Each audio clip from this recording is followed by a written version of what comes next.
जामताज ASI ने नक्शा सूरत हाल मुरतब करना शुरू कर दिया। नक्शा सूरत हाल उस फार्म को कहते हैं जिसमें कत्ल, जहर खुरानी या मर्ग इत्तफाकिया की सूरत में किसी भी इंसान के जिस्म पर लगने वाली ज़रबात या दीगर कवायफ का इंदराज किया जाता है। मैं SHO साहब के हमरा हवेली के बाहर आ गया, जहाँ काफ़ी तादाद में लोग इकट्ठे थे, जिसकी वजह से समझ में नहीं आ रहा था कि कत्ल कौन कर सकता है। सिर्फ इतना मालूम हो सका कि नंबरदार ने अपनी पहली बीवी को छोड़कर अपनी मुजारा के बीवी से पहले तनसीख निकाह का दावा कराया और फिर निकाह डिग्री हासिल होने के बाद कर लिया। मज़ीद पता चला कि इस औरत का मियाँ और उसका 14 साला बच्चा थाना मुसाफर खाना के इलाका में अपने आबाई घर में वापस चले गए थे, जबकि ये औरत अब नंबरदार के पास रह रही थी और 5 माह की हामला थी। लाशें सिविल अस्पताल यजमान भिजवा दी गईं, जहाँ उनका पोस्टमार्टम होना था। मुझे और एक ASI को SHO साहब ने हुक्म दिया कि आप थाना मुसाफिर खाना औरत के साबका खामंद के घर जाएं और उसका पता करें कि ये कत्ल उन्होंने तो नहीं किया या करवाया। चुनांचे मैं एक ASI के साथ प्राइवेट वैगन में थाना मुसाफिर खाना की तरफ रवाना हो गया। चूँकि औरत के साबका खामंद के बारे में कोई मालूमात न थी और उसके घर का पता भी मालूम न था, बड़ी मुश्किल से औरत के पहले खामंद को तलाश किया जो अपने घर में मौजूद था। पुलिस को देखकर काफ़ी लोग इकट्ठे हो गए, जिन्होंने बताया ये तो शरीफ आदमी है और गुज़श्ता 1 माह से कहीं भी नहीं गया और हर वक्त अपने घर या ज़मीनों पर मौजूद होता है।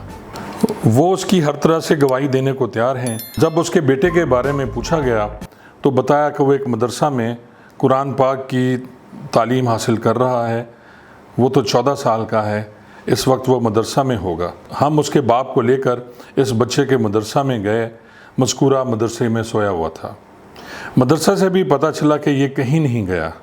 चुनांचे हम मकतूला के साबिक शौहर असलम को लेकर यजमान रवाना हो गए। क्योंकि उस वक्त टेलीफोन नहीं हुआ करते थे, वापस पहुंचकर SHO साहब को तमाम सूरत हाल बताई। लड़के के बारे में भी बताया कि वो मदरसे में मौजूद था। शाम तक तफ्तीश होती रही। दीगर मशकूक अफराद को भी शामिल तफ्तीश किया गया। मकतूल नंबरदार मोहम्मदीन की पहली बीवी के भाइयों को भी बुलाया गया कि कहीं उन्होंने अपनी बहन के तलाक का बदला लेने के लिए उन्हें कत्ल तो नहीं कर दिया। रात तक कोई सूरत हाल वाज़ेह नहीं हो रही थी। यह दोहरा कत्ल था। ASP सदर सलीम सिद्दीकी भी मौका पर आए, जिन्होंने मुल्ज़मान को गिरफ्तार करने की हिदायत की। अगले दिन मुझे SHO साहब ने अपने कमरे में बुलाया और कहा, आप जाकर मोहम्मद असलम के 14 साला बेटे को ले आएँ। चुनांचे मैं दोबारा थाने मुसाफिर खाने चला गया। रफ़ाकत अपने मदरसा में मौजूद था। मैंने उसको साथ लिया और वापस यजमान पहुंच गया। शाम तकरीबन 7 बजे का वक्त होगा। SHO साहब बाहर थाना के सेन में बैठे हुए थे। मैंने जाकर लड़के को SHO साहब के सामने खड़ा कर दिया और ख़ुद अपने कमरा में चला गया ताकि थोड़ा फ्रेश हो जाऊं। मैंने अपनी यूनिफॉर्म उतारी ही थी कि नवाज़ कचला भागता हुआ आया और बोला, सर मुबारक हो गई, कातिल पकड़ा गया है। मैंने हैरत से पूछा, कौन है वो कातिल? बोला, वही लड़का जिसको आप लेकर आए हैं। मैं फौरी तौर पर अपने कमरे से बाहर निकला और सेन की तरफ लपका। सामने देखा तो SHO साहब ने रफ़ाकत को अपने सामने कुर्सी पर बिठाया हुआ था। मुद्दई मुकदमा मकतूल नंबरदार का भाई भी साथ कुर्सी पर बैठा हुआ था।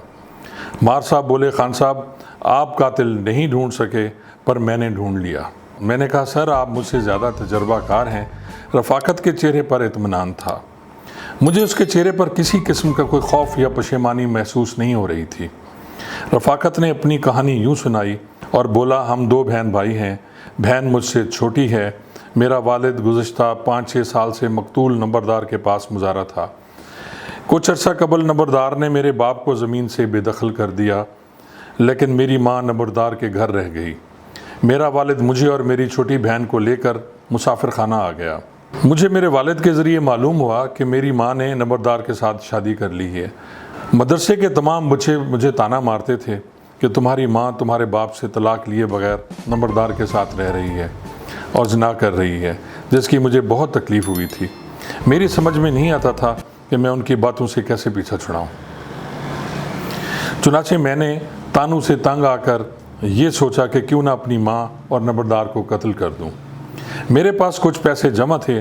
میں نے ایک کلہاڑی لی اور رات کو عشاء کی نماز کے بعد مدرسے والے بچوں سے چھپ چھپا کر یزمان چک نمبر 65 کی طرف روانہ ہو گیا۔ رات کو تقریباً 2 بجے میں نمبردار کے گھر کے باہر پہنچا۔ دیوار سے چڑھ کر دیکھا تو میری ماں اور نمبردار ایک ہی چارپائی پر سوئے ہوئے تھے۔ میں چارپائی کے قریب پہنچ گیا۔ پہلے میں نے نمبردار کی گردن پر کلہاڑی سے وار کیا۔ کلہاڑی کو میں اتنی تیز کر چکا تھا کہ ایک ہی وار میں اس کی گردن آدھی کٹ گئی۔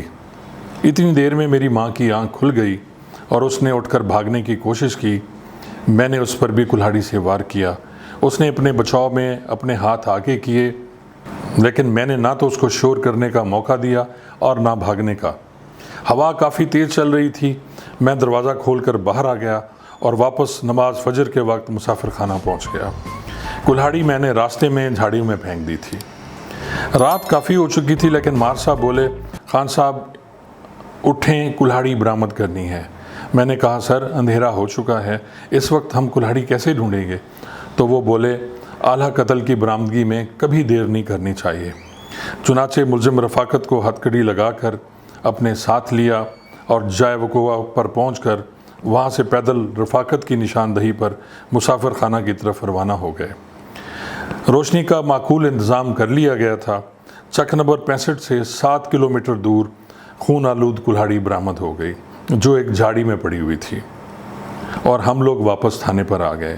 میں سوچ رہا تھا، ایک 14 سال کے بچے نے صرف اس لیے اپنی ماں کو قتل کر دیا کہ مدرسے کے لوگ اس کو تانے مارا کرتے تھے کہ اس کی ماں زنا کر رہی ہے۔ وہی ماں جس نے اسے اپنے پیٹ سے پیدا کیا، وہ اس کے سامنے ہاتھ جوڑ جوڑ کر معافی مانگتی رہی، خود کو بچاتی رہی، لیکن اس نے ترس نہیں کھایا۔ اگلے روز ملزم رفاقت کو جوڈیشل ریمانڈ پر بھاولپور بچوں کی جیل پہنچا دیا گیا۔ مقدمے کا چالان مرتب کیا گیا اور اس طرح یہ دوہرے قتل کی اندھی واردات ٹریس ہو گئی۔